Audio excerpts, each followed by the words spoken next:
Ee, Mana bugun 9 ayınki 25 günü Avustralya'nın Sydney şəhərindəki Sydney Üniversitesi'ndeki kadimi binasındaki aldı turibmiz. Aldı bilen mimarlarımız David Brophy Uygurlar degan kitapның müəllifi. Şunun bilan billah David ikimizdeki qadrlik mimini tarixshunos doktor Nabijan Tursun bizden elimizde. Bugün ben bu tarihçilerimiz bilen, akademiklerimiz bilen birge bu söhbetni qilayotganligimdan nihoyat memnun buldum, xursand buldum. Bular bizninki olimlarimiz, akademiklerimiz bo'lganligimiz uchun bugun söhbetimizni mana shu dunyoda 20. o'rinda qatorda turadigan ve Avustralya'nın en qadimiy universiteti bo'lgan nurg'unlagan bilimli kishilarni insoniyatga taqdim qilgan mana bu üniversitedeki en güzel binası da, çımlığı da bu söhbetimizni başlayapmiz. Aldı bilen David efendim siz bir Nabijan bilen birgen tanıştığınız ve bugünkü Nabijan'dan bu siz işlep atkan üniversite leksiyası doğruluk işkegizge qilib bergan bo'lsangiz. Rahmet Baxtiya. Nabijan'a mı rahmet ziyaretiniz için bugün. Biz için şeref oldu. Bek hoş buldum. Benim o'ylashimcha biz eng birinchi tanishishimiz Amerikada bo'lgan, Bostonda 20 necha yil burun bo'lishi mumkin. Bir Bostonda o'tkazilgan bir yig'inda ko'rishgan deb o'ylayman. Keyin anda-sanda boshqa yig'inlarda ko'rishib, aloqada bo'lib, tarixiy savollar bo'lsa, xat yozishib, shundoq aloqada bo'ldik. Ama nihoyat xursand bo'ldim. Sizning birinchi qitim Avstraliyaga kelishingiz bilan. Bugungi leksiyangizmi nihoyat qiziqarli bo'ldi. Jiq savollar chiqdi. Yana bir qitim sizga rahmat. Sizga rahmat. Yani bir savol sizga. Nabijan'ınki Uyghur Umumi Tarihi degan bu kitapninki Uyg'urcha nashrdan chiqishi bütün Uyghur chet Uyghur muhacirlarininki shuning bilan birga Uyg'urlarning tarihi qiziqidan sizga o'xshash Uyg'ur tillik bir olimlarninki qiziqishiga ve nihoyat bir Nabijan efendimni bu haqda deymiz nihoyat qizg'in mukofotlashiga erishdi bu kitap bilan birga. Endi buni hamda Nabijan efendimning bu kitapni ingliz tilida nashr qilishni tayyorlik qilyapti ve nashr bo'lish oldida. Agar bu ingilizcha nashrdan chiqsa, bu ingliz tilli yoki Uyg'ur tilli bo'lmagan bu olimlarga, tadqiqotchilarga bu insonlar qanday foydasi bo'ladi, qanday ta'sir bo'ladi? Bunda bir kitap ingliz tilida chiqsa, albatta chong bir tuhfa bo'ladi bizning sohamiz uchun. Albatta bu Uyg'ur tarixi, O'rta Osiyo tarixi o bek ko'p tillik bir soha.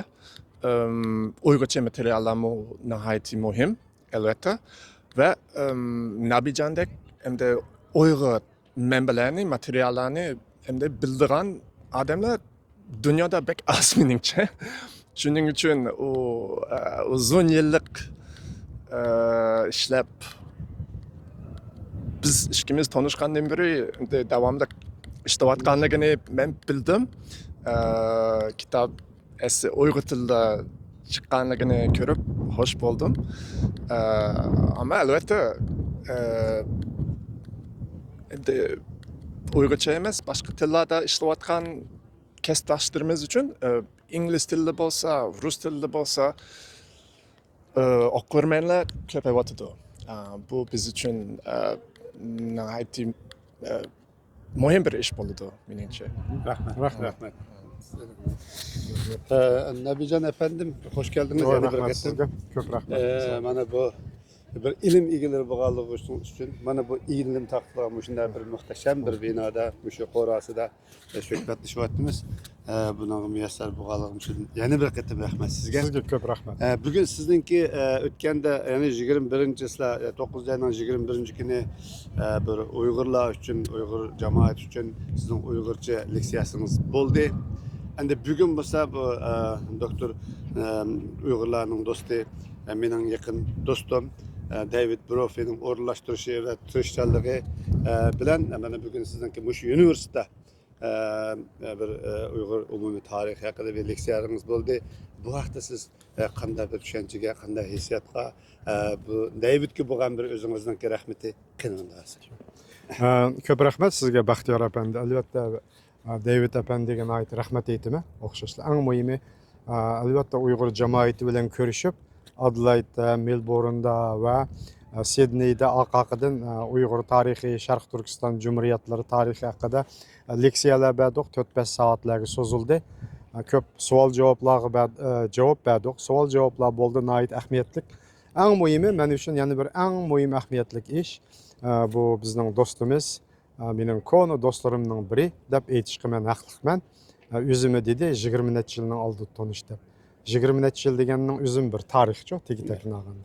Biz shu vaqtdan tortib ilmiy aloqalarda bo'lib kelgan. Oxiri bu da mening Avstraliyaga safar qilganligimdan xabar tepib, Sidney universitetida o'zi ishlagan, o'zi mishada professorlik qilayotgan universitetda maxsus 20-asr Uyg'ur tarixi va Sharq Turkiston Cumhuriyatlari degan temada birlikda David Brophy o'zi bilan birlikda bir muhokama tashkillaydiganligini bildirib e'lon qildi. Shu bo'yicha mana bugun keldim, bu yerda so'zildik.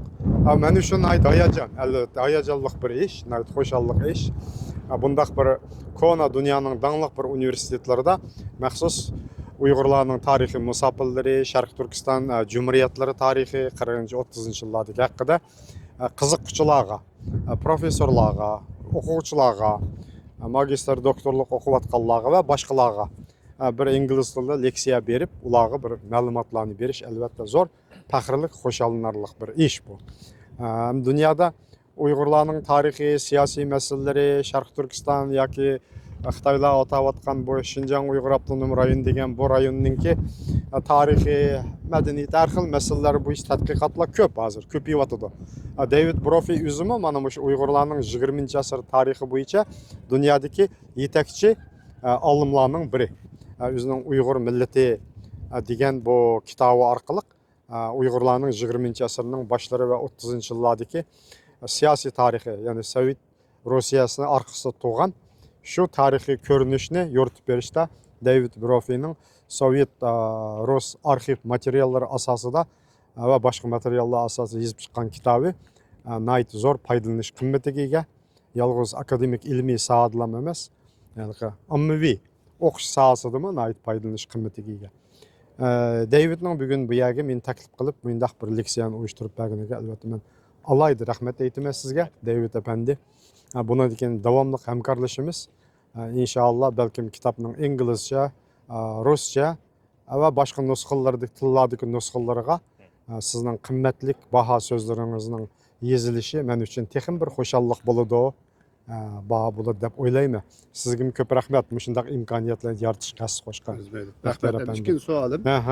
Bugun leksiyadanki birinchi qismida 15 minut professor David apandim bir bugungi leksiya haqidagi bir kirish so'zni nihoyat yaxshi atrofliq anglag'uchilarga tanishtirdi.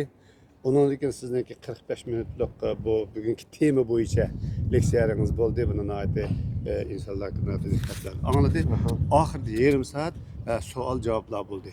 Mushu savollar orqali siz mushu bugungi shu leksiyaningizga qatnashgan insonlarningki har xil soha bo'yicha, har xil kasb bo'yicha nimaga qiziqadiganligini his qildingiz? Meningcha endi shu savol javoblar odatda endi garchi odamlarning shaxsiy tushunchasiga bog'liq bo'lsa-mu, lekin bir qiziqadigan yo'nalishningki ma'lum darajaga ketayotganligidan derak beradi. Chunki anglarmanlarningki savol qo'yishi bir yo'linishni, bir doiraning qiziqishning doirasini ozroq darajada ko'rsatib berdi. Umuman qaraganda shu 30-40-yillardagi Sharqiy Turkiston Cumhuriyati shu hukumatining bo'lib 40-yillardagi ikkinchi Cumhuriyatning milliy va boshqa siyosatlari, davlat siyosatlariga bo'lgan qandaq bir Uyg'urlar shu vaqtlarda bir siyosat yurgizadigan degan nuqtaga qiziqish bog'lig'ini his qildim.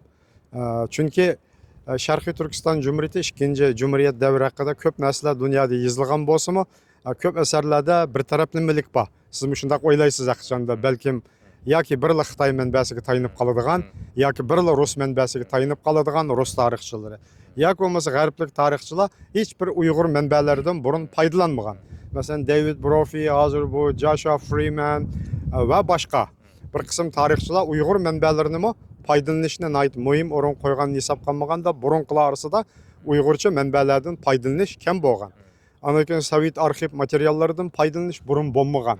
Hamda hozir o'sha David Brophy va boshqalardan Rossiya olimlari tarafidan Barmin va boshqalar tarafidan shuningdek Ozarbayjon Hasan Jamil qatorliqlar tarafidan Sovet arxivlari bo'yicha Sharq Turkiston Cumhuriyatlari bo'yicha albatta Sovetning maydoni qandoq bo'lganti, uning roli qandoq bo'lganti degan nuqtani tushunishda rol o'ynab keldi.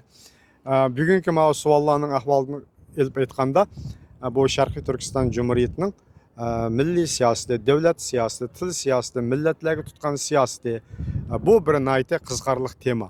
Chunki Uyg'urlar shu vaqtning o'zida qandoq bir davlat qursimi, hokimiyat qursimi, qandoq bir insonlar qabul qiladigan bir siyosatlarni, to'g'ri bir siyosiy yo'nalishni belgilaganmi, belgilamaganmi?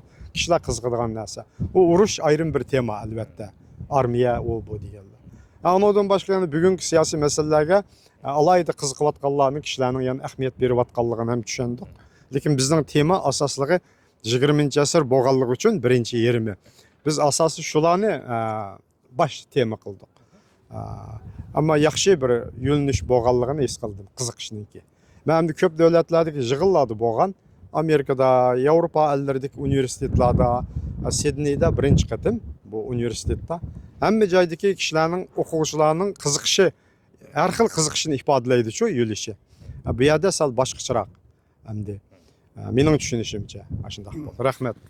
Rahmat David efendim, Nabican efendim. Mana bugün söhbetimizdeki birinci kısmı, yani şu Sydney Üniversitesi'ndeki merkezde başladık ve müşahede ahırlaştı. Kalan kısımları, yani ikinci, üçüncü kısımları Sydney'nin en güzel cayları da. Kim Nabican efendim'inki, Doktor Nabican'ınki güzel hayatı, tarihi, okuş tarihleri, şunun bilen billah Uygur umumi tarihini yeziş jarayandaki jaryanı ve Avustralya seferini kısımlarga bölüp bana bugün şu söhbetlerini ilip barımız. Eğer bu söhbetlerge kızıqsınız, bizden videolarımızı kanalımız arkalık görüşünüzü ümit kılımız. Rahmet.